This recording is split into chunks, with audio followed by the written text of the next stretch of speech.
กราบทักทายสบายดีพี่น้องผมไปเบิดสุขุสุคนมื้อนี้ก็มาร่วมมาสนคือเก่าเด็กๆข่อยก็เห็นรถใหญ่มากก็แล่นมาหับพวกลูกๆข่อยนี่เห็นรถมามีแนวมาให้กินบ่จักมื้อนี้เพิ่นว่าก็ได้หญ้าสีสอบมาให้เด็กๆมื้อนี้เกี่ยวหญ้ามาแต่ซิโนพุ่นพี่น้องเอ้ยเห็นรถแล่นใส่รถลึงเลยเด้ฮะบ่ได้คือจะตอนมาใหม่ๆหันนะเข้าใกล้ก็บ่ได้ บัดมาแล้วแน่ความขี้องขี้คุยเพิ่นหายไปเบิดได้หญ้ามาให้มื้อนี้พี่น้องพายุเข้าโอ้ยงัวควายก็บ่ได้กินหญ้ากินมุง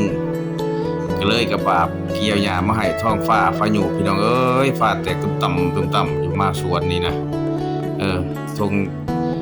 ดินดอนตอนหญ้าก็กว้างอยู่ดอกแต่ว่าได้ฝนตกฝนบ่อยากออกไปกินไปซ่อนอยู่ในเรือนก็ได้หญ้ามาให้มื้อนี้สงสารแน่เอามาให้เพิ่น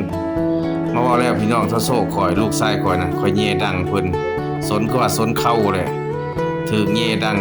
โอ้ยเข้าใกล้ก็บ่ได้เด้ลูกชายนะถ้าโซ่บ่ให้บายญาติเลยเดี๋ยวนี้ฮะเป็นงัวเฮแล้วย่านข่อยแห้ง